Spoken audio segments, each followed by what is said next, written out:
नमस्कार दोस्तों, मैं पंकज स्वागत करता हूं आपका यूपी पीसीएस मीमांसा में।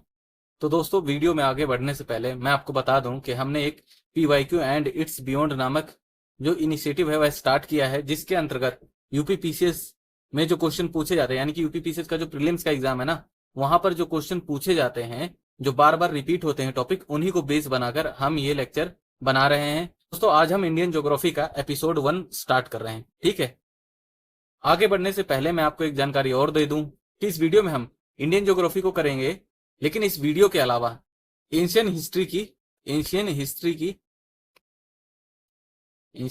की आपको प्लेलिस्ट हमारे चैनल पर अवेलेबल हो जाएगी और उस प्लेलिस्ट का लिंक आपको इसी वीडियो के डिस्क्रिप्शन में देखने को मिल जाएगा। ठीक है, इसके अलावा इस वीडियो की जो पीडीएफ है वह आपको हमारे टेलीग्राम चैनल पर मिल जाएगी। ठीक है, और टेलीग्राम चैनल का लिंक जो है वह इसी वीडियो के डिस्क्रिप्शन में आपको देखने को मिल जाएगा। ओके, तो आप वहां पर जाकर हमारे टेलीग्राम चैनल को विजिट कर सकते हैं एंड पीडीएफ को प्राप्त कर सकते हैं। इसके अलावा दोस्तों, ये जो क्लासेस हैं, यानी कि ये जो स्टडी मटेरियल है जो मैं आपको पढ़ा रहा हूँ, दे रहा हूँ, वह न केवल आपको यूपी पीसीएस के प्री में हेल्प करेगा, अपितु BPSC, MPPSC, UKPSC, SCS, SSC जैसे एग्जामों में भी काफी हेल्प करेगा। ठीक है, क्योंकि इसे बहुत ही कॉम्प्रहेंसिव तरीके से बनाया गया है। इसके अलावा यह यूपीएससी में भी काफी हेल्पफुल साबित होगा, क्योंकि यहाँ पर वही टॉपिक रखे गए हैं जो एग्जाम में बार बार पूछे जाते हैं। ठीक है, इस चीज का आप ध्यान रखिए। चलिए स्टार्ट करते हैं हम आज का सेशन। तो चलिए शुरू करते हैं। तो टॉपिक में दोस्तों आगे बढ़ने से पहले मैं आपको एक चेतावनी देना चाहता हूं। ठीक है, यदि आप बिना एटलस के इस क्लास को देख रहे हैं तो आप इस क्लास का उतना लाभ नहीं ले पाएंगे। तो प्लीज ऑक्सफोर्ड का एक एटलस आता है, ठीक है, उसे आप अपने पास रखें, और जैसे जैसे मैं क्लास कराता जा रहा हूं और या फिर क्लास में जिन जिन प्लेसेस का वर्णन हो रहा है, प्लीज उसे मैप में देखते जाएं। इस तरह चीजें आपको और ज्यादा बेहतर तरीके से याद होंगी और लॉन्ग टर्म तक याद रहेंगी। ठीक, तो चलिए स्टार्ट करते हैं हम आज का टॉपिक।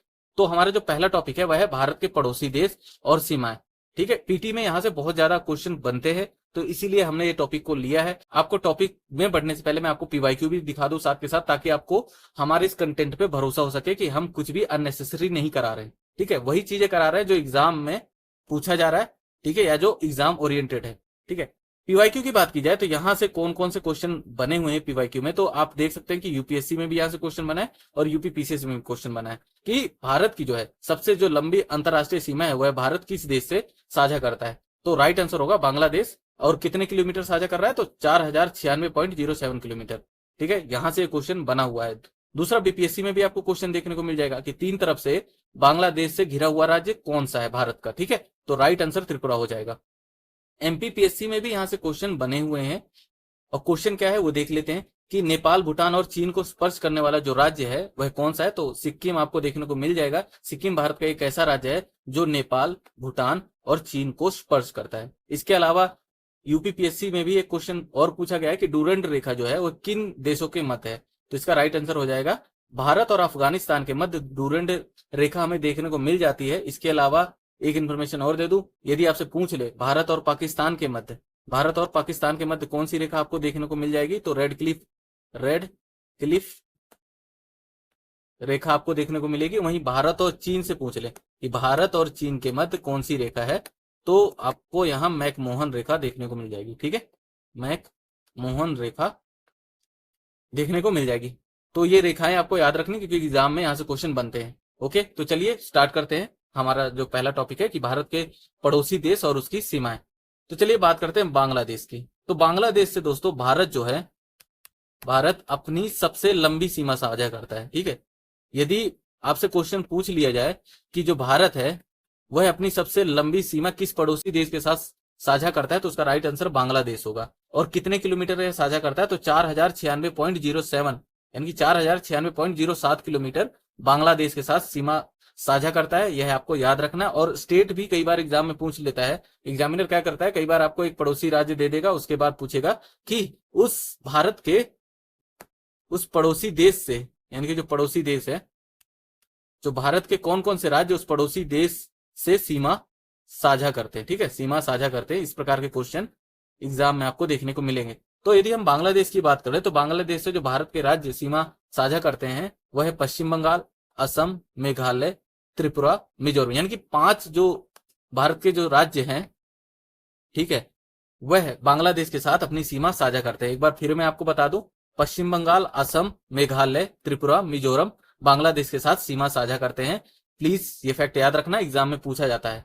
और यहाँ पे आपने ये तो जान लिया कि बांग्लादेश भारत के साथ सबसे लंबी सीमा साझा करता है, ठीक है। लेकिन यदि आपसे पूछ लिया जाए कि भारत अपने पड़ोसी देशों में से किससे सबसे छोटी सीमा साझा करता है, तो आपको यह आंसर भी पता होना चाहिए, वह है अफगानिस्तान, ठीक है। अफगानिस्तान के साथ जो भारत है वह 106 किलोमीटर की सीमा साझा करता है, ठीक है। और भारत का कौन सा जो राज्य या यूटी है जो अफगानिस्तान के साथ सीमा साझा करता है, तो राइट आंसर हो जाएगा लद्दाख। हालांकि इसको हम क्रम में पढ़ेंगे, ठीक है। तो हम बांग्लादेश के बाद पढ़ते हैं कि बांग्लादेश के बाद जिसके साथ भारत अपनी बांग्लादेश के बाद कम सीमा साझा करता है। दोस्तों यहाँ पे मैंने आपको क्रम से दे रखा है, ठीक है। सबसे टॉप पे बांग्लादेश भारत के साथ सीमा साझा करता है, और उससे कम चीन करता है, देन पाकिस्तान करता है, और पाकिस्तान से कम नेपाल सीमा साझा करता है, और नेपाल से कम म्यांमार करता है, और म्यांमार से कम भूटान करता है भारत के साथ सीमा साझा, और सबसे कम अफगानिस्तान करता है, जैसा कि मैंने अभी आपको बताया।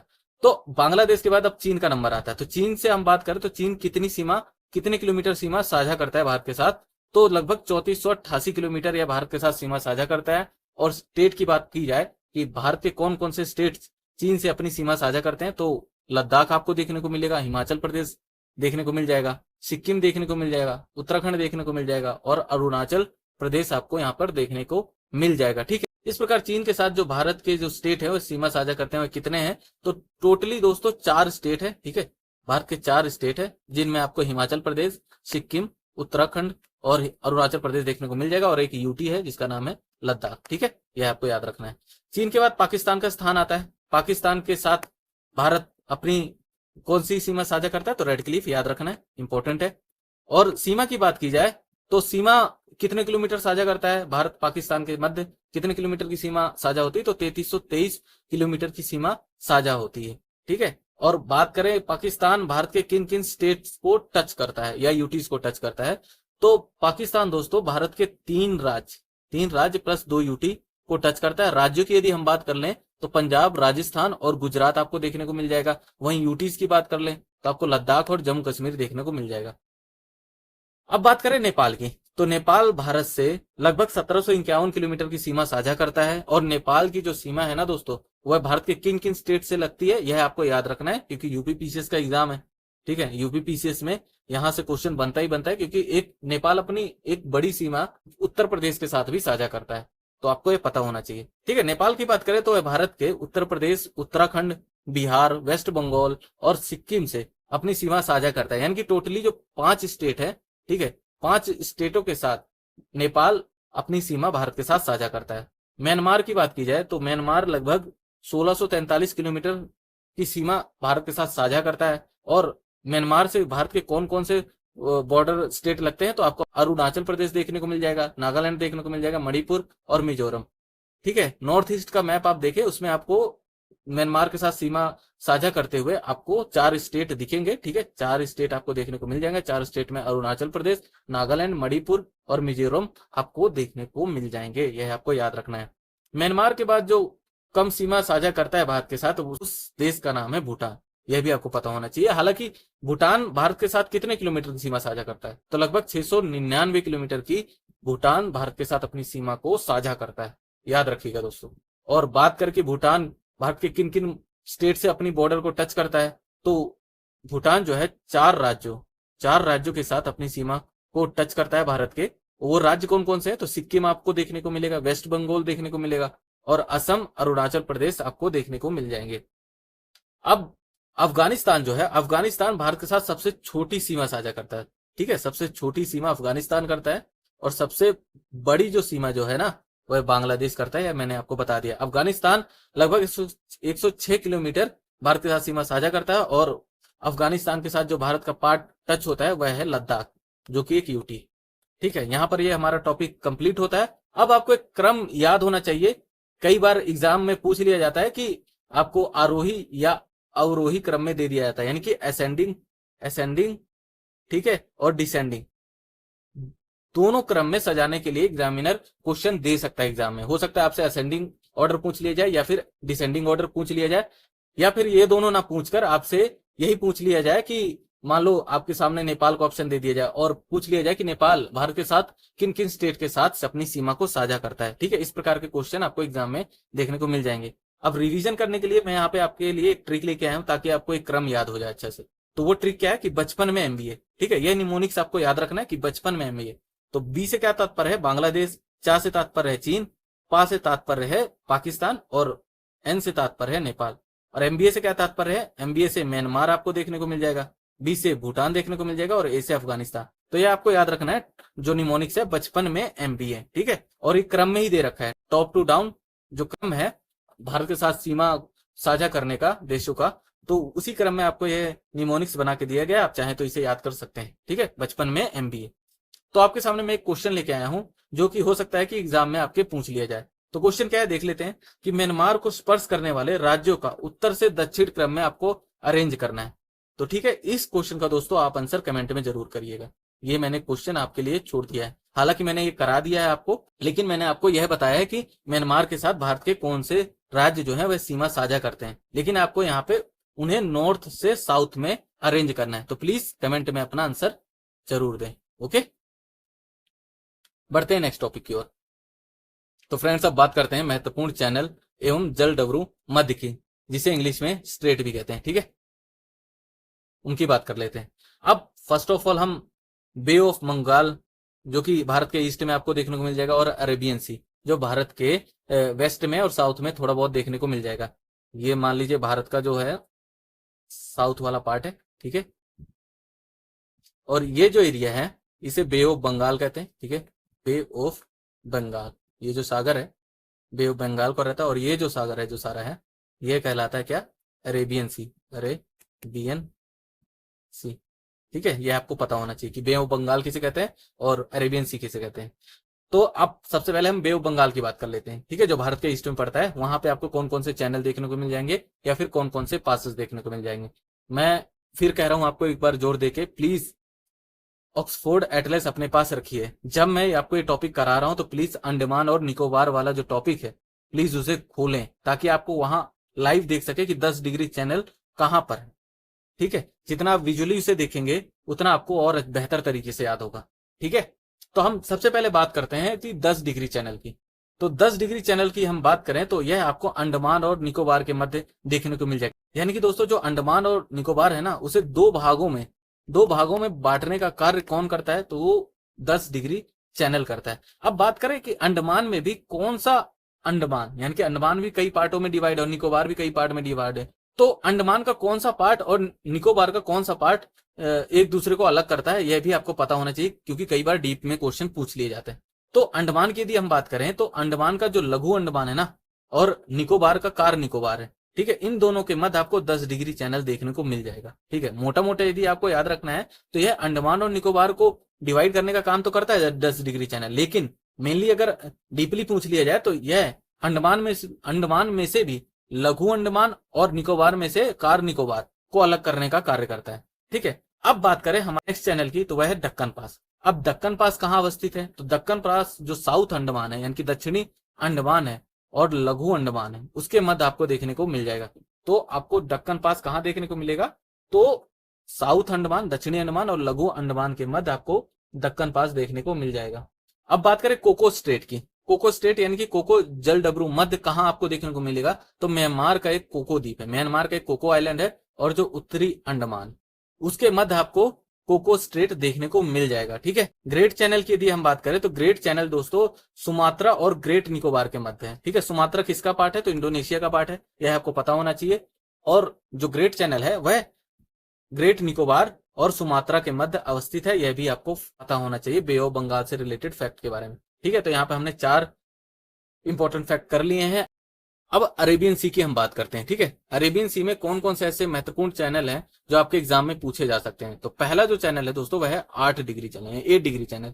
अब 8 डिग्री चैनल जो है किसके मध्य आ रहा है, तो मालदीव और यह मिनिकोय को अलग करता है, ठीक है। ये एक तरह से कह सकते हैं हम मालदीव और जो लक्षद्वीप है, भारत का जो लक्षद्वीप आइलैंड है, ठीक है, उसे मालदीव से अलग करता है कौन, तो 8 डिग्री चैनल। 8 डिग्री चैनल की बात हम बात करते हैं 9 डिग्री चैनल की, ठीक है। 9 डिग्री चैनल की यदि हम बात करें तो 9 डिग्री चैनल किसको अलग करता है, तो लक्षद्वीप और मिनिकोय को, ठीक है। लक्षद्वीप जो है ना वो कई जो आइलैंड है यानी कई द्वीपों का समूह, ठीक है, द्वीपों का समूह है, और मिनिकोय उसी का लक्षद्वीप का ही एक आइलैंड है, ठीक है, ये आपको याद रखना है। तो 9 डिग्री चैनल जो है ना दोस्तों, वह लक्षद्वीप और मिनिकॉय को अलग करने का कार्य करता है, यह आपको पता होना चाहिए। अब बात करें पाक स्टेट की, ठीक है, पाक स्टेट आपको किन देशों के मध्य देखने को मिलेगा, तो भारत और श्रीलंका के मध्य देखने को मिल जाएगा। भारत में भी है तमिलनाडु स्टेट जो है और श्रीलंका के बीच में देखने को मिल जाएगा। जैसे कि ये भारत का मैप है, ठीक है, ये आपको भारत का मैप है और यहाँ पे आपको श्रीलंका देखने को मिलेगा, ठीक है, ये श्रीलंका हो गया और ये भारत हो गया और ये भारत का तमिलनाडु राज्य है। तो जो पाक स्टेट है ना, वो यहीं पर दोस्तों अवस्थित है। जो पाक आपको स्टेट दिखने को मिल जाएगा, यानी कि पाक जो जल डमरू मध्य है, वह आपको भारत और श्रीलंका के मध्य देखने को मिल जाएगा। और भारत का भी कौन सा राज्य है, तो तमिलनाडु राज्य है। होप सो आपको अच्छे से समझ आ गया होगा। मन्नार की खाड़ी की बात करें दोस्तों, तो मन्नार की खाड़ी दक्षिण पूर्वी तमिलनाडु और श्रीलंका के मध्य अवस्थित, यानी कि जो पाक स्टेट है ना दोस्तों, वहीं पर आपको मन्नार की खाड़ी भी देखने को मिल जाएगा, ठीक है। माहिम क्रीक की बात करो दोस्तों, तो मुंबई में आपको देखने को मिल जाएगी। अब बात करें इस टॉपिक से रिलेटेड महत्वपूर्ण पीवाईक्यू की, एग्जाम में कैसे कैसे पीवाईक्यू पूछे गए वह भी मैं आपको दिखा दूं। तो ये देखिए 10 डिग्री चैनल के बारे में ऑलरेडी आपसे एग्जाम में पूछा गया है, यूपीएससी ने भी पूछा है, यूपीपीसीएस ने भी पूछा है। तो 10 डिग्री चैनल किसको अलग करता है, तो अंडमान को निकोबार से अलग करता है, जो मैंने आपको पहले ही बता रखा है, ठीक है। दक्कन पास की बात करें तो यह यूपीपीसीएस में क्वेश्चन पूछा गया है दक्कन पास के बारे में। तो दक्कन पास दक्षिणी अंडमान और लघु अंडमान को अलग करता है, जो कि मैंने आपको बता रखा है। इसके अलावा बात करें यूपीपीसीएस मेंस 2012 में, हालांकि एक चीज और बता दूं, यूपीपीसीएस का जो नया सिलेबस है वह 2018 के बाद मेंस का ऐड हुआ है, जो पूरी तरह डिस्क्रिप्टिव हो गया है, ठीक है, डिस्क्रिप्टिव आपको देखने को मिल जाएगा। लेकिन 2018 से पहले जो मेंस के जीएस के पेपर होते थे ना, वह ऑब्जेक्टिव होते थे, ठीक है। इसीलिए यूपीपीसीएस 2012 में ऑब्जेक्टिव में यह क्वेश्चन पूछा गया था कि 8 डिग्री जो चैनल है वह किनके मध्य है, तो यह आपको मिनिकॉय और मालदीव के मध्य देखने को मिल जाएगा। मिनिकॉय की बात करें तो भारत का ही आइलैंड है, जो कि लक्षद्वीप में अवस्थित है, और यह भारत को मालदीव से अलग करता है। कौन, तो 8 डिग्री चैनल, पता होना चाहिए आपको, इंपॉर्टेंट फैक्ट है। अब देखिए यहाँ पे एक एमपीपीएससी का भी क्वेश्चन मैंने आपको दे रखा है कि पाक स्टेट किसको अलग करता है, तो भारत और श्रीलंका को यह अलग करता है, मैंने आपको बता दिए, ठीक है। ये ऑलरेडी एग्जाम में पूछे गए हैं, ठीक है। और यहाँ से क्या क्वेश्चन बन सकता है वो फैक्ट भी मैंने आपको यहीं अवस्थित करा दिए हैं, जैसे माहिम क्रीक के बारे में इंफॉर्मेशन दे दी, इसके अलावा कोको स्टेट के बारे में इंफॉर्मेशन दे दी। तो इंपॉर्टेंट चीजें हैं सारी, तो प्लीज अच्छे से इन्हें अपने दिमाग में रचा बसा लीजिए। साथ में यहाँ पे मैंने कुछ आपको ट्रिक दे रखी है, तो आप अपने अकॉर्डिंग देख सकते हैं। यदि आपको ये सहज लगे तो आप इन ट्रिकों के माध्यम से इन चीजों को याद कर सकते हैं। तो चलिए बढ़ते हैं हम नेक्स्ट टॉपिक की ओर। तो दोस्तों अब यहाँ पर हम हिमालय के विभाजन की बात करेंगे, ठीक है, और बात करेंगे कि कौन से थ्रस्ट हिमालय को विभाजित करते हैं। तो दोस्तों सबसे उत्तर में आपको ट्रांस हिमालय देखने को मिल जाएगा, ठीक है। अब ट्रांस हिमालय को भी कई पार्ट में डिवाइड किया गया है। तो ट्रांस हिमालय को यदि हम उत्तर से दक्षिण देखें ना, इनकी ट्रांस हिमालय को भी कई पार्ट में डिवाइड किया गया है, जिसमें हम उत्तर से दक्षिण के क्रम में देखते हैं। तो सबसे नॉर्थ में जो ट्रांस हिमालय की रेंज आती है वह है काराकोरम, ठीक है। काराकोरम के बाद लद्दाख आती है, लद्दाख के बाद जास्कर और कैलाश, यानी कि ये ट्रांस हिमालय है, ठीक है। इसमें भी यदि आप नॉर्थ से साउथ में माउंटेन को अरेंज करेंगे तो सबसे पहले आपको काराकोरम देखने को मिलेगा, काराकोरम देखने को मिलेगा। उसके साउथ में जाएंगे तो आपको लद्दाख देखने को मिल जाएगा, ठीक है। देन उसके साउथ में जाएंगे तो आपको जास्कर देखने को मिल जाएगा, ठीक है, जास्कर देखने को, और जास्कर के साउथ में जाएंगे तो आपको कैलाश माउंटेन देखने को मिल जाएगा, ठीक है। ये फैक्ट आपको याद रखना है, क्योंकि क्रम एग्जाम में पूछ लिए जाते हैं कि ट्रांस हिमालय के जो पार्ट हैं उन्हें नॉर्थ थ्रू साउथ या साउथ से नॉर्थ में अरेंज करने के क्वेश्चन बन जाते हैं, ठीक है। अब ट्रांस हिमालयन के साउथ में आपको ग्रेट हिमालयन देखने को मिल जाएगा, ठीक है। अब ट्रांस हिमालय और ग्रेट हिमालय के मध्य जो जोन आता है, जो डिवाइड करता है ट्रांस हिमालय और ग्रेट हिमालय को, ठीक है, तो उसका क्या नाम है, तो उसका नाम है इंडस सांगपो सच्चर जोन, ठीक है। इंडस सांगपो सच्चर जोन, ठीक है। यह आपको याद रखना है कि ट्रांस हिमालय और ग्रेट हिमालय को कौन डिवाइड करता है, तो Indus Tsangpo suture zone divide करता है। और ग्रेट हिमालय की जो हाईएस्ट पीक है ना दोस्तों, वही है माउंट एवरेस्ट, ठीक है। माउंट एवरेस्ट जो है ग्रेट हिमालय की हाईएस्ट पीक है, यह भी आपको याद रखना है। और ये माउंट एवरेस्ट है कहां, तो नेपाल में आपको देखने को मिल जाएगी। अब ग्रेट हिमालय और लेजर हिमालय की बात करें, यानी कि लघु हिमालय की बात करें, जिसे हिमाचल भी कहा जाता है, तो उसको कौन डिवाइड करता है, तो ग्रेट हिमालय और लघु हिमालय को डिवाइड करने वाला जो जोन आता है या थ्रस्ट आता है वह है मेन सेंट्रल थ्रस्ट, ठीक है। यहाँ ब्रस्ट लिखा हुआ है, प्लीज इसे ठीक कर लीजिएगा, थ्रस्ट है, ओके। तो मेन सेंट्रल थ्रस्ट किसको डिवाइड करता है, तो ग्रेट हिमालय और लघु हिमालय को अलग करता है, ठीक है, अब बात कर ले लघु हिमालय कितने भाग में बटा हुआ है। तो लघु हिमालय भी कई भागों में आपको बटा हुआ दिख जाएगा। ठीक है, तो यहीं पर आपको दोस्तों पीर पंजाल श्रेणी देखने को मिल जाएगी, जो कि सबसे लंबी जम्मू कश्मीर की जो पीक है यानी कि पहाड़ी है कह सकते हैं। ठीक है, इसके अलावा लघु हिमालय में ही आपको धौलाधर देखने को मिल जाएगा, जो कि हिमाचल प्रदेश में अवस्थित है, और मसूरी रेंज भी आपको लघु हिमालय में ही देखने को मिलेगी, जो कि उत्तराखंड में अवस्थित है। इसके अलावा जो महाभारत रेंज है ना, वह भी आपको लघु हिमालय में ही देखने को मिलेगी, जो कि नेपाल में अवस्थित है। यह आपको याद रखना है कि कौन सी रेंज कहां पर अवस्थित है और वो रेंज किस हिमालय का पार्ट है। तो यहाँ पर हमने पढ़ा लघु हिमालय। ठीक है, लघु हिमालय और ग्रेट हिमालय को डिवाइड कौन करता है, तो मेन सेंट्रल थ्रस्ट करता है। और लघु हिमालय में क्या क्या कौन कौन सी माउंटेन आते हैं, तो पीर पंजाल आता है जो कि जम्मू कश्मीर में है, धौलाधर आता है जो कि हिमाचल में है, मसूरी आती है, मसूरी रेंज आती है जो कि उत्तराखंड में है, महाभारत रेंज आती है जो कि नेपाल में है। यह आपको याद रखना है, एग्जाम में पूछ लिया जाता है कि कौन सी रेंज कहां पर अवस्थित है। अब बात करें लघु हिमालय और शिवालिक हिमालय। शिवालिक हिमालय नवीन हिमालय, ठीक है, सबसे बाद में इसका निर्माण होता है। और लघु हिमालय और शिवालिक हिमालय को अलग कौन करता है, तो मेन बाउंड्री जो थ्रस्ट है, मेन बाउंड्री थ्रस्ट है, वह लघु हिमालय और शिवालिक हिमालय को अलग करता है। तो यह आपको पता होना चाहिए। इसके बाद शिवालिक हिमालय और इंडो गंगोटिक मैदान जो है, यानी कि उत्तर भारत का जो मैदान है ना, उसको और शिवालिक हिमालय के मध्य जो डिवाइडिंग रेंज है वह कौन सी है, तो हिमालयन फ्रंटल फॉल्ट है। ठीक है, तो क्या है, हिमालयन फ्रंटल फॉल्ट। यह आपको याद होना चाहिए। एक बार फिर मैं आपको रिवाइज करा दूं कि ट्रांस हिमालय और ग्रेट हिमालय को डिवाइड कौन करता है, तो इंडस सांगपो सच्चर जोन है। अब ग्रेट हिमालय और लघु हिमालय को कौन डिवाइड करता है, तो मेन सेंट्रल थ्रस्ट करता है। अब लघु हिमालय और शिवालिक हिमालय को कौन डिवाइड करता है, तो मेन बाउंड्री थ्रस्ट करता है।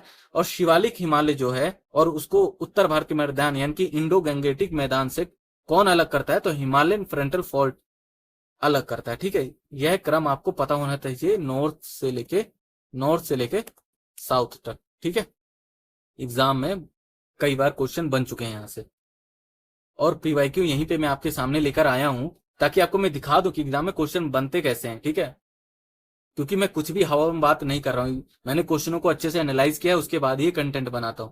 और यही कंटेंट मैं अपने लिए भी यूज कर रहा हूं, जिसके कारण मैंने 2 बार प्री भी अच्छे मार्जिन से क्वालिफाई किया है। ठीक है, तो क्वेश्चन कैसा पूछा गया यूपीएससी और यूपीपीसीएस में, आप देख सकते हैं कि उत्तर से दक्षिण के क्रम में आपको पहाड़ियों को अरेंज करना है। ठीक है, कि सबसे नॉर्थ में आपको काराकोरम देखने को मिल जाएगी, देन उसके साउथ में लद्दाख, और लद्दाख के साउथ में Zanskar range, and Zanskar range के साउथ में आपको पीर पंजाल रेंज देखने को मिल जाएगी।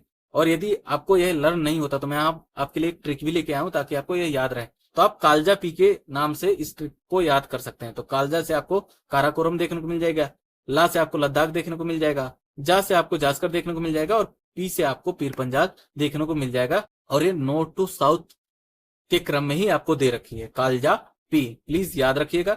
ठीक है, अगर आपको ऐसे याद हो जाता है तो बहुत बढ़िया बात है, बट अगर याद नहीं होता तो आप ऐसी ट्रिकों को फॉलो कर सकते हैं। तो कालजा पी याद रखेंगे, का से काराकोरम, ला से लद्दाख, जा से जास्कर, और पा से यानी कि पी से पीर पंजाल। नेक्स्ट क्वेश्चन जो आया है एमपीपीएससी में भी पूछा गया है कि सबसे बाहरी और नवीन जो श्रेणी है वह कौन सी है। तो जैसे मैंने आपको बताया, जो शिवालिक श्रेणी है वो सबसे नवीन है, क्योंकि ये सबसे बाद में बनी थी। ठीक है, तो यह आपको याद रखना है, जो सबसे बाहरी और नवीन श्रेणी है वह शिवालिक रेंज है। यूपीपीएससी में भी एक क्वेश्चन पूछा गया है कि मेन जो सेंट्रल थ्रस्ट है वह किसको अलग करता है। तो देखिए, इस प्रकार के क्वेश्चन भी बन रहे हैं। ठीक है, आपको थ्रस्ट क्वेश्चन पूछ लिया जाता है कि कौन सा थ्रस्ट किसको अलग करता है। तो इसीलिए मैं ये चीजें आपके सामने लेकर प्रस्तुत हुआ हूं, प्लीज अच्छे से इन चीजों को याद कर लीजिएगा।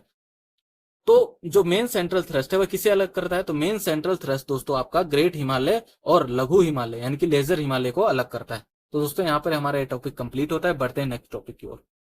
दोस्तों यहाँ पर अब हम दक्षिण की कुछ यानी कि भारत के दक्षिण की कुछ पहाड़ियां करेंगे और तटीय मैदानों के बारे में जानेंगे। तो दोस्तों यहाँ पर हम कुछ दक्षिण की पहाड़ियों के बारे में जानेंगे और तटीय मैदानों के बारे में जानेंगे। तो सबसे पहले हम दक्षिण की पहाड़ियां फटाफट पढ़ लेते हैं, रिवाइज कर लेते हैं। ठीक, क्योंकि यह हमारी रिवीजन सीरीज है जिसका उद्देश्य है आपको कम समय में ज्यादा रिवाइज करना। ठीक है, तो स्टार्ट करते हैं। हम नॉर्थ से साउथ में पहाड़ियों को अरेंज करेंगे। ठीक है, और साथ में उनका मैं स्टेट भी बताता जाऊंगा ताकि आपको पता चलता रहे। तो महेंद्रगिरी की बात करें तो महेंद्रगिरी जो पहाड़ी है वो सबसे नॉर्थ में, साउथ की यदि हम बात करें, दक्षिण की पहाड़ियों की यदि हम बात कर लें, तो सबसे नॉर्थ में जो आपको पहाड़ी देखने को मिलेगी वह आपको महेंद्रगिरी देखने को मिलेगी। अब महेंद्रगिरी पहाड़ी ओडिशा में अवस्थित है, यह भी आपको पता होना चाहिए। महेंद्रगिरी के जो साउथ में पहाड़ी है वह नल्ला मलाई है। नल्ला मलाई जो पहाड़ी है आपको कहाँ देखने को मिलेगी, तो आंध्र प्रदेश में देखने को मिल जाएगी। नल्ला मलाई के साउथ में जो पहाड़ी आती है या माउंटेन रेंज आती है वह है वेलिकोंडा। वेलिकोंडा भी आंध्र प्रदेश में अवस्थित है। वेलिकोंडा के साउथ में आपको पालकोंडा देखने को मिल जाएगा, जो कि आंध्र प्रदेश में ही अवस्थित है। पालकोंडा के साथ में आपको नागारी रेंज देखने को मिल जाएगी, जो कि आंध्र प्रदेश में ही अवस्थित है। तो आंध्र प्रदेश में 4 पहाड़ियों का क्रम आप याद रखना। सबसे नॉर्थ में नल्लामलाई, उसके बाद वेलिकोंडा, वेलिकोंडा के साउथ में पालकोंडा, पालकोंडा के साउथ में नागारी। ठीक है, ये आपको पता होना चाहिए। अब नागारी के साउथ में जो आती है जावेदी पहाड़ी। ठीक है, जावेदी पहाड़ियां आपको कहाँ देखने को मिलेगी? तो तमिलनाडु में देखने को मिल जाएंगी आपको जावेदी पहाड़ियां। अब जावेदी पहाड़ियों के साउथ में यदि हम जाएं, दक्षिण में जाएं, तो सेवराय पहाड़ियां आपको देखने को मिल जाएंगी। सेवराय पहाड़ियां जो है तमिलनाडु में ही आपको देखने को मिल जाएंगी। एक बार मैं फिर आपको कह रहा हूं, प्लीज मैप निकाल के बैठ जाइए। ठीक है, यदि आपने अभी मैप नहीं निकाला है, क्योंकि आप ऐसे पढ़ लेंगे आपको याद नहीं होंगी वो चीजें। प्लीज इस चीज को समझिए। आप इंडिया का मैप निकालिए, इंडिया का फिजिकल मैप देखिए। इंडिया का आपको यहाँ पे फिजिकल मैप देखना है। ठीक है, जिसमें साउथ की, दक्षिण भारत की पहाड़ियों का वर्णन कर रखा होगा। ठीक है, तो प्लीज उस मैप को निकाल लें। अब कहां थे हम? जावेदी पहाड़ियों के ऊपर। ठीक है, जावेदी पहाड़ी को नीचे आपको सेवराय पहाड़ियां देखने को मिल जाएंगी, जो कि तमिलनाडु में है। अब सेवराय पहाड़ियों के साउथ में आपको पंचमलाई पहाड़ियां देखने को मिल जाएगी। पंचमलाई पहाड़ियां भी तमिलनाडु में अवस्थित है। और पंचमलाई पहाड़ी के यदि हम साउथ में जाते हैं तो आपको शिरुमलाई पहाड़ियां देखने को मिल जाएंगी, जो कि तमिलनाडु में अवस्थित है। इस प्रकार यहाँ पर जो हमारी सबसे नॉर्थ में, यानी कि सबसे उत्तरी माउंटेन रेंज जो होगी वह होगी महेंद्रगिरी, जो कि ओडिशा में अवस्थित है। और सबसे साउथ में जो माउंटेन रेंज है वह है सिरुमलाई, जो कि तमिलनाडु में अवस्थित है। तो दोस्तों आपको यह जो क्रम है वह नॉर्थ से साउथ भी याद रखना है। ठीक है, और साउथ से नॉर्थ भी याद रखना है। आप एक क्रम याद कर लीजिएगा। ठीक है, ताकि एग्जाम में कैसे भी क्वेश्चन आए आप उसे अरेंज कर ले जाएंगे। ठीक है, और आप राइट आंसर तक पहुंच सकेंगे। ओके, तो अब बात कर ली जाए दोस्तों भारत के तटीय मैदान के बारे में। तो जैसे कि ये भारत का मैप है, साउथ का मैप है। ठीक है, तो ये जो एरिया है ये भारत का पश्चिमी तट है। ठीक है, ये भारत का पश्चिमी तट है। आप सभी लोग इससे परिचित होंगे। और ये जो तट है यह भारत का पूर्वी तट है। मैं इतना तो आशा कर सकता हूं कि आपको ये बेसिक चीज पता होगी। ठीक है, ओके, तो अब बात कर ली जाए प्रमुख पश्चिमी तटों के बारे में। तो जैसा कि मैं आपको बता दूं, यहाँ पर आपको गुजरात राज्य देखने को मिल जाएगा, उसके बाद आपको महाराष्ट्र राज्य देखने को मिल जाएगा, यहाँ पर आपको गोवा राज्य देखने को मिल जाएगा, उसके बाद आपको कर्नाटक राज्य देखने को मिल जाएगा, देन आपको केरल राज्य देखने को मिलेगा, यहाँ पर तमिलनाडु की अवस्थिति आपको देखने को मिल जाएगी। अब बात की जाए कि यहाँ पर जो गुजरात राज्य है, गुजरात राज्य के पास पश्चिमी तट को क्या कहा जाता है? तो गुजरात के पास पश्चिमी तट को काठियावाड़ तट कहा जाता है। ठीक है, यह आपके नोट्स में नहीं होगा। काठियावाड़ तट कहा जाता है गुजरात के पास पश्चिमी तट को। ठीक है, अब बात करें गोवा और मुंबई यानी कि महाराष्ट्र के पास पश्चिमी तट का क्या नाम है? तो कोंकण तट कहा जाता है। ठीक है, इसके अलावा दोस्तों कर्नाटक के पास जो पश्चिमी तट है उसका क्या नाम है? तो कन्नड़ तट उसे कहा जाता है, कन्नड़ कोस्ट के नाम से जाना जाता है। वहीं बात करें केरल के आसपास पश्चिमी तट को क्या कहा जाता है? तो मालाबार तट के नाम से यह तट जाना जाता है। ठीक है, अब बात करें हम पूर्वी तट की यानी कि ईस्टर्न कोस्ट की, तो ईस्टर्न कोस्ट को उड़ीसा में क्या कहा जाता है? तो उत्कल के नाम से जाना जाता है। और वहीं आंध्र प्रदेश में बात करें तो आंध्र प्रदेश में ईस्टर्न कोस्ट को उत्तरी सरकार के नाम से जाना जाता है, आपको पता होना चाहिए। और वहीं तमिलनाडु के पास ईस्टर्न कोस्ट को कोरोमंडल के नाम से जाना जाता है। अब बात करें कि यहाँ पर कुछ प्रमुख डेल्टाएं अवस्थित हैं, कहां पर? ईस्टर्न रेंज में। ठीक है, ईस्टर्न रेंज में ही आपको प्रमुख डेल्टा देखने को मिल जाएंगे, लेकिन वेस्टर्न रेंज में आपको ज्यादातर डेल्टा देखने को नहीं मिलेंगे। यहाँ पे आपको एस्चुरी देखने को मिल जाती है। ठीक है, अब डेल्टाओं में भी देखें किनके डेल्टा यहाँ पर फेमस है, तो आप महानदी का डेल्टा देख सकते हैं, ओडिशा में अवस्थित है। गोदावरी कृष्णा का जो डेल्टा है वह आंध्र प्रदेश में देखने को आपको मिल जाएगा। इसके अलावा जो कावेरी का डेल्टा है, कावेरी का डेल्टा आपको किस स्टेट में देखने को मिलेगा? तो तमिलनाडु में देखने को मिल जाएगा। चलिए यहाँ पर कुछ पीवाईक्यू देख लेते हैं कि इस टॉपिक से रिलेटेड क्या पीवाईक्यू पूछे गए हैं। यूपी पीसीएस में आपसे पीवाईक्यू में पूछा गया है कि पूर्वी तट का क्या नाम है। ठीक है, पूर्वी तट का कोरोमंडल नाम आपको तमिलनाडु में देखने को मिल जाएगा। ठीक है, आपको कहां देखने को मिलेगा? तमिलनाडु में। वहीं उत्तरी सरकार की बात करें तो उत्तरी सरकार आपको आंध्र प्रदेश में देखने को मिल जाएगा, यह आपको पता होना चाहिए। ठीक है, अब आपसे बीपीएससी में एक क्वेश्चन पूछा गया है कयाल के बारे में कि कयाल किसे कहते हैं। ठीक है, यहाँ पे पीवाईक्यू लाने का मेरा यही उद्देश्य है कि इस टॉपिक से रिलेटेड जो क्वेश्चन पूछ रहे हैं आप उनके बारे में तो जाने ही, इसके अलावा अन्य पीवाईक्यू के बारे में भी आप लोग परिचित हो जाए। तो कयाल बीपीएससी में पूछा हुआ आपसे क्वेश्चन है। तो कयाल क्या है? तो केरल के मालाबार तट में यानी कि केरल में पश्चिमी तट को क्या कहा जाता है? तो मालाबार तट कहा जाता है। और उसी के तट पर जो लैगून लेक्स है ना, उनको ही कयाल कहा जाता है, आपको पता होना चाहिए। अब यूपीएससी में भी यहाँ से क्वेश्चन बना है कि कृष्णा और कावेरी के बीच जो मैदान है उसको क्या कहा जाता है? तो इसका राइट आंसर होगा कोरोमंडल तट। पता होना चाहिए कि कृष्णा और कावेरी के मध्य यानी कि कृष्णा और कावेरी जो नदियां हैं उनके मध्य जो तट है वह कोरोमंडल तट कहलाता है। इसके अलावा मैं आपके लिए एक ट्रिक लाया हूं, जो ये दक्षिण की पहाड़ियां हैं, ठीक है, इनको नॉर्थ से साउथ याद रखने के लिए, यानी कि आंध्र प्रदेश से और तमिलनाडु तक याद रखने के लिए एक ट्रिक है, एनवीपी एनजीएस। आप लोग इसे देख सकते हैं, यदि आपको सहूलियत हो तो प्लीज इसे याद कर लीजिएगा। चलिए बढ़ते हैं नेक्स्ट टॉपिक की ओर। तो आज की वीडियो का यह हमारा लास्ट टॉपिक है, जिसमें हम पढ़ेंगे हिमालय के प्रमुख जो हिमनद है, ग्लेशियर है, उनके बारे में हम अच्छे से जानेंगे। ठीक है, यहाँ से जो क्वेश्चन बने उनके बारे में भी जानेंगे, और एग्जामिनर आपको कहाँ फंसा सकता है या फिर क्या क्या और इंपॉर्टेंट फैक्ट है उसके बारे में भी हम जानेंगे। बात करते हैं हम सबसे पहले काराकोरम रेंज की। काराकोरम रेंज किसका हिस्सा है? तो ट्रांस हिमालय का ही पार्ट है। ठीक है, ट्रांस हिमालय का पार्ट है, जो मैंने आपको पहले बता रखा है। इसके अलावा जो काराकोरम रेंज है आपको कहाँ देखने को मिलेगी? तो लद्दाख में देखने को मिल जाएगी। ठीक है, इसका अधिकतर भाग आपको पीओके में भी देखने को मिलेगा। अब देख लेते हैं कि काराकोरम रेंज में जो ग्लेशियर्स हैं, कौन कौन से इंपॉर्टेंट ग्लेशियर यहाँ पर अवस्थित है। तो यहाँ पर आपको भारत का सबसे बड़ा ग्लेशियर देखने को मिलेगा, जिसका नाम है सियाचिन। ठीक है, सियाचिन ग्लेशियर आपको यहाँ देखने को मिल जाएगा। इसके अलावा आपको हिस्पर ग्लेशियर देखने को मिलेगा, बियाफो, बालतोरो, बातुरा, चोंगोलुंगमा, खुरदोला, ये कुछ ग्लेशियर हैं जो आपको काराकोरम रेंज में देखने को मिल जाएगा। प्लीज इन्हें अच्छे से याद कर लीजिएगा। ठीक है, यहाँ पर जो सबसे मोस्ट इंपोर्टेंट है वह है सियाचिन ग्लेशियर, जो कि काराकोरम रेंज का ही हिस्सा है, जो कि भारत का सबसे बड़ा ग्लेशियर है। अब बात करें कश्मीर की, तो कश्मीर में आपको कौन कौन से जो ग्लेशियर है वो देखने को मिलेंगे? तो रीमो ग्लेशियर आपको कश्मीर में देखने को मिल जाएगा। इसके अलावा पुनमाह आपको ग्लेशियर कश्मीर में देखने को मिल जाएगा, प्लीज याद रखिएगा। कुमायूं जो कि उत्तराखंड में अवस्थित है, कुमायूं जो रेंज है उत्तराखंड में अवस्थित है। अब यहाँ पर हम बात करें कौन कौन से ग्लेशियर आपको कुमायूं में देखने को मिल जाएंगे, तो गंगोत्री जो ग्लेशियर है वह उत्तराखंड में ही अवस्थित है। अब गंगोत्री ग्लेशियर से हमारी जो एक महत्वपूर्ण नदी है जिसका नाम है भागीरथी, ठीक है, भागीरथी, उसका उद्गम होता है। ठीक है, यही भागीरथी आगे जाके अलकनंदा में मिलती है, अलकनंदा नदी में मिल जाती है। ठीक है, और यह नदी मिलती कहाँ है? तो यह नदी मिलती है कहाँ आपको? देवप्रयाग में। तो देवप्रयाग में जब यह नदी जो भागीरथी नदी अलकनंदा से जब मिल जाती है तो यह नदी क्या कहलाती है हमारी? तो यह नदी कहलाती है हमारी गंगा नदी, जो कि भारत की सबसे पवित्र नदी है। इसके अलावा दोस्तों यहाँ पर एक मिलाम ग्लेशियर है। ठीक है, मिलाम ग्लेशियर से गोरी गंगा का उद्गम होता है। यह फैक्ट भी आपको याद रखना है कि जो मिलाम ग्लेशियर है दोस्तों, वहां से गोरी गंगा नदी का उद्गम होता है। केदारनाथ ग्लेशियर भी आपको यहीं देखने को मिल जाएगा। इसके अलावा चौराबाड़ी ग्लेशियर है, वह भी यहीं अवस्थित है, और यहाँ से मंदाकिनी नदी का उद्गम होता है। यह फैक्ट भी आपको पता होना चाहिए। सिक्किम या नेपाल की हम बात करें तो सिक्किम में भी कुछ महत्वपूर्ण ग्लेशियर हैं। जेमू ग्लेशियर आपको सिक्किम में देखने को मिल जाएगा। कंचनजंगा जो भारत में सबसे ऊंची चोटी है, ठीक है, भारत में सबसे ऊंची चोटी यानी कि हायर पीक है। इसके अलावा कंचनजंगा एक महत्वपूर्ण ग्लेशियर भी है।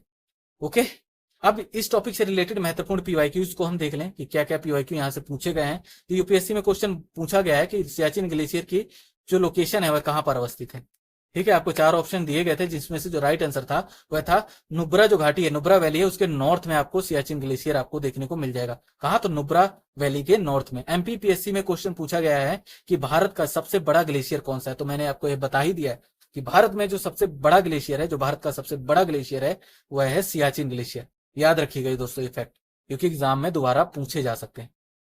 अब हमारे यूपीपीसीएस की बात करें तो यूपीपीसीएस में चौराबाड़ी ग्लेशियर के बारे में पूछा गया है। हो सकता है कि ये जो अन्य स्टेट पीसीएस में एग्जाम पूछे जाते हैं तो कई बार दूसरा जो यानी कि कोई भी आयोग है वह दूसरे स्टेट पीएससी के भी क्वेश्चन रिपीट कर देता है। तो जो यूपीपीसीएस में चौराबाड़ी ग्लेशियर के बारे में पूछा गया है तो वह कहाँ अवस्थित है? तो चौराबाड़ी ग्लेशियर आपको केदारनाथ मंदिर के उत्तर में देखने को मिलेगा। जो केदारनाथ यात्रा लोग करते हैं जिस मंदिर के लिए, वह है केदारनाथ मंदिर, जो उसके उत्तर में आपको चौराबाड़ी ग्लेशियर देखने को मिलेगा। ठीक है, जो कि उत्तराखंड में ही आपको देखने को मिल जाता है, और यहाँ से मंदाकिनी नदी का उद्गम भी होता है।